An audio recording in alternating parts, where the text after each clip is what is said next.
The first poem is called Mock Orange.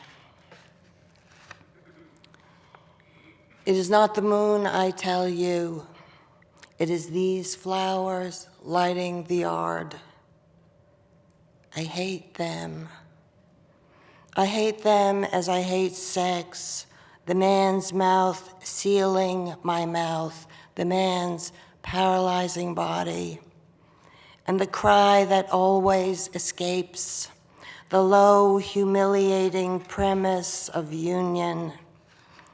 In my mind tonight, I hear the question and pursuing answer fused in one sound that mounts and mounts and then is split into the old selves, the tired antagonisms. Do you see?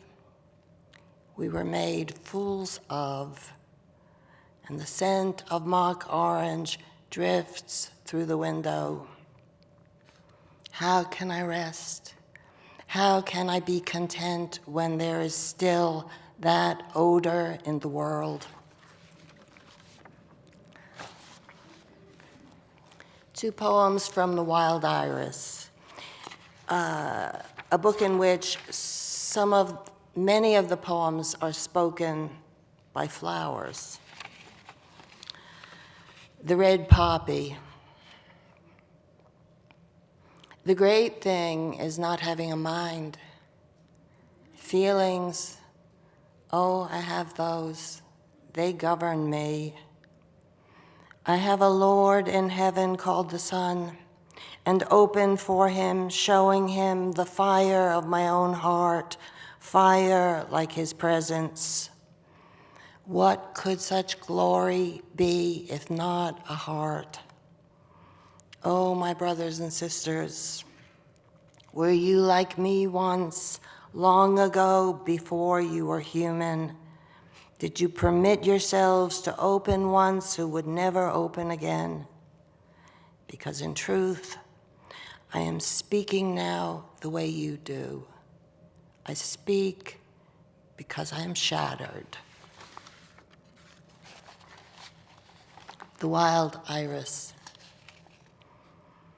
At the end of my suffering, there was a door. Hear me out. That which you call death, I remember. Overhead noises, branches of the pine shifting. Then nothing.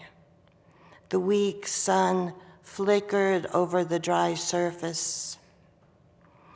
It is terrible to survive as consciousness buried in the dark earth. Then it was over. That which you fear, being a soul and unable to speak, ending abruptly, the stiff earth bending a little, and what I took to be birds darting in low shrubs. You who do not remember passage from the other world, I tell you I could speak again. Whatever returns from oblivion returns to find a voice. From the center of my life came a great fountain, deep blue shadows on azure seawater. I want to begin by asking you something about the way you structure your work.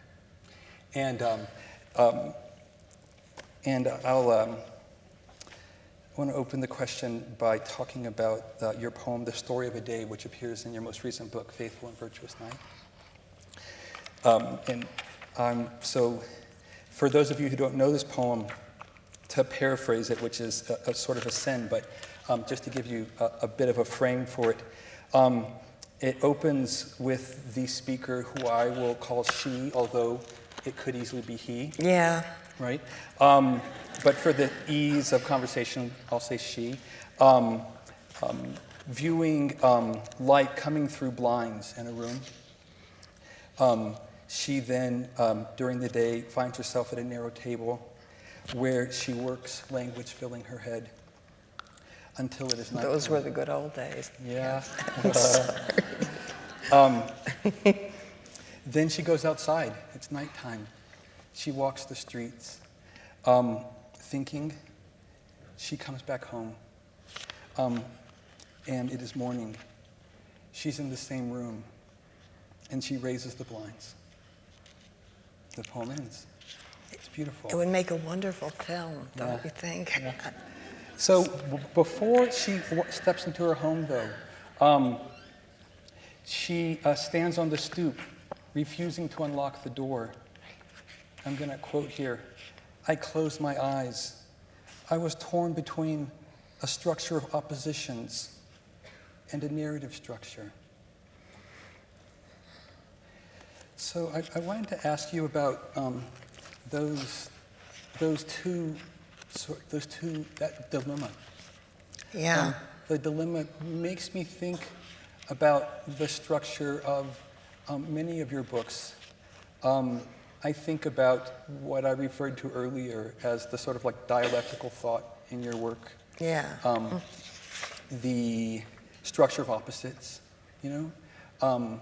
The way that's happening, for instance, in a village life through conversation between husband and wife, you know, in some moments, or between like the human voices and the non-human voices, the bats and the worms, for instance, who speak in counterpoint to the human point of view in a village life, or the fantastic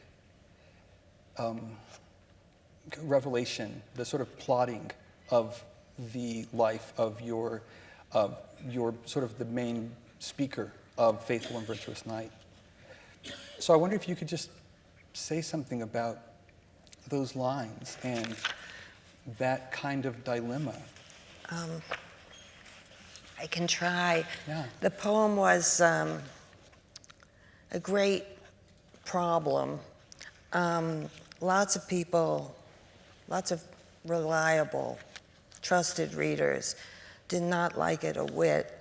I should say first, it's very curious the way an I works, because it's not gendered.